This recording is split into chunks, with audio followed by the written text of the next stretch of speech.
अस्सलाम वालेकुम students, welcome to maths learning platform. आज की वीडियो में हम एक्सरसाइज 1.3 का क्वेश्चन नंबर 3 एंड 4 सोल्व करेंगे। लास्ट वीडियो में हमने एक्सरसाइज 1.3 का question 1 and question 2 in detail solve किया था। ठीक है, मैं उम्मीद करता हूँ आपने उन दोनों क्वेश्चन को अच्छे से समझा होगा और साथ साथ उसकी प्रैक्टिस भी की होगी। चलें स्टार्ट करते हैं हम अपना क्वेश्चन नंबर 3।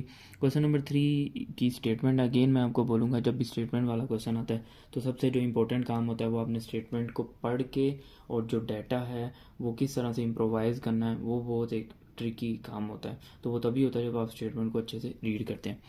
तो सलमा बोर्ड 3.2 यार्ड। अब यार्ड का मतलब होता है गज़। ठीक है, जैसे हम बाज़ार में अक्सर कपड़ा लेने जाते हैं तो उधर कपड़ा सम टाइम ऐसा होता है कि मीटर में मैयर करके आपको दे रहे होते हैं, सम टाइम यार्ड में। ठीक है, तो Salma board 3.2 yard of fabric. ठीक है, तो हम यहाँ पे लिखेंगे सलमा बोट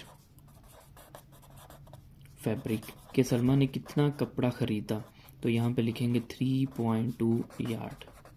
ठीक है, आगे देखें for a total price of ₹139.2, यानी इतना कपड़ा ख़रीदा और उसकी प्राइस कितनी पे की, 139.2 रुपीज़। तो हम यहाँ पे लिखेंगे प्राइस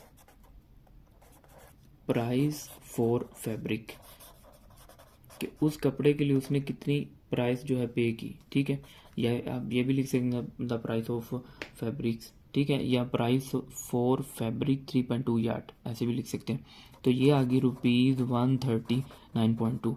अब आगे आपको कहा जा रहा है how much did the fabric cost, यानी फैब्रिक की कॉस्ट क्या होगी पर यार्ड। पर यार्ड का मतलब है एक गज़ के लिए, यानी पर यार्ड का मतलब एक गज़ की, एक यार्ड की कितनी प्राइस होगी। तो यहाँ पे हमने क्या फाइंड करना है, कॉस्ट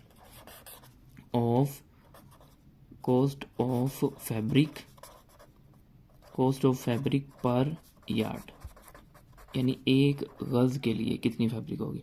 अच्छा, इस क्वेश्चन को सॉल्व करने से पहले एक एग्जांपल मैं आपके साथ डिस्कस करता हूँ, देखते हैं कि आप उसका आंसर बता पाते हैं कि नहीं। ठीक है, अब देखिए मिसाल के तौर पर मैं आपको कहता हूँ कि आपने किसी बुक शॉप से जो है ना 50 बुक्स परचेज़ की, आपने 1700 की 50 बुक्स परचेज़ की। 50 क्या परचेज़ की, बुक्स कितने की, 1700 की। ठीक है, मैं आपको कहता हूँ कि मुझे आप बताएं कि एक बुक की क्या प्राइस है। अब यहाँ पे आपके माइंड में डिफरेंट जो है क्वेश्चन आ सकता है कि सर वो बुक्स हो सकता है हमने डिफरेंट खरीदी हो, मतलब कोई पाक स्टडी है वो, मतलब डिफरेंट प्राइसेस वाली। यहाँ पे मैं कंडीशन लगा रहा हूँ कि आपने जो बुक्स परचेज़ किए हैं ना वो सेम बुक्स, मतलब एक बुक 50 दफ़ा, वही बुक सेम बुक आपने 50 बुक्स जो हैं आपने परचेज़ किए हैं। ठीक है, तो बताएं फिर एक बुक की क्या जो है प्राइस होगी। तो बहुत सारे बच्चे यकीनन इसका आंसर दे सकते हैं। वो तो इसका आंसर होगा कि आप टोटल अमाउंट को डिवाइड कर देंगे जितनी बुक्स आपने परचेज़ की है, तो इनको सॉल्व करने से जो आंसर आएगा वो आपका फाइनल आंसर होगा। तो सेम यही प्रोसीजर हमने यहाँ पे करना है कि जब आपको काफ़ी सारी चीज़ों की वैल्यू पता हो और आपने एक चीज़ की वैल्यू फाइंड करनी हो तो आप डिवीजन वाला मेथड यूज़ करते हैं। ठीक है, तो यहाँ पे देखें आपको 3.2 यार्ड के लिए पता है कि इतनी प्राइस है, तो 1 यार्ड के लिए क्या करना पड़ेगा, डिवाइड। तो हम यहाँ पे लिखेंगे सबसे पहले कॉस्ट ऑफ फैब्रिक पर यार्ड। तो मैं कोशिश करता हूँ हम इसको पहले फॉर्मूला टाइप बना के लिखते हैं। तो ये इक्वल आपके पास होगा टोटल कॉस्ट, वो ऊपर लिख देंगे आप, और फैब्रिक जो आपने परचेज़ किया है वो लिख देंगे फैब्रिक। ठीक है, जितना आपने टोटल फैब्रिक परचेज़ किया, यहाँ पे चलें टोटल भी लिख लेते हैं। तो इसको देखें जब आप सॉल्व करेंगे टोटल कॉस्ट कितनी थी, ₹139.2, और टोटल फैब्रिक कितना हमने परचेज़ किया 3.2। अब हम क्या करेंगे, इन दोनों को क्या कर देंगे, डिवाइड कर देंगे। तो ये हम इसको कैलकुलेटर पे डिवाइड करते हैं, 139.2 डिवाइड बाई 3.2, तो ये आंसर आ गया आपके पास। ये इस तरह से आंसर आएगा, आप ये वाला बटन प्रेस करेंगे जो ये डेल के ऊपर लिखा हुआ है, ये वाला बटन S&D वाला। तो देखें आपका आंसर जब आप ये बटन प्रेस करेंगे तो 43.5। तो यहाँ पे आप लिख देंगे ₹43.5। ये जो है आपकी क्या आ गई, कॉस्ट ऑफ फैब्रिक पर यार्ड। अच्छा मेरे पास यहाँ पे जगह कम है जिसकी वजह से ये जो वर्डिंग है मैं कुछ ऊपर लिख रहा हूँ कुछ नीचे लिख रहा हूँ, लेकिन आपने ये जो वर्डिंग है ये सारी एक ही लाइन में लिखनी है। यानी अगर आपको मैं लिख के दिखाऊँ यानी इस तरह से कॉस्ट ऑफ फैब्रिक पर यार्ड, इस तरह से, और फिर आगे इसका जो भी आंसर है वो लिखना है। ठीक है। अच्छा जी क्वेश्चन नंबर 4 सॉल्व करते हैं। क्वेश्चन नंबर 4 हमारे पास है मोमिना वॉक्स 3.5 किलोमीटर पर आवर। मोमिना ने जो वॉक है वो की। अब यहाँ पे बहुत सारे स्टूडेंट कंफ्यूज होते हैं, वो समझ रहे होते हैं ये डिस्टेंस है, स्पेशली वो जिन्हें जो फिज़िक्स की जो चीज़ें हैं कुछ वो अच्छे से नहीं पता होती, उनके यूनिट्स नहीं पता होते।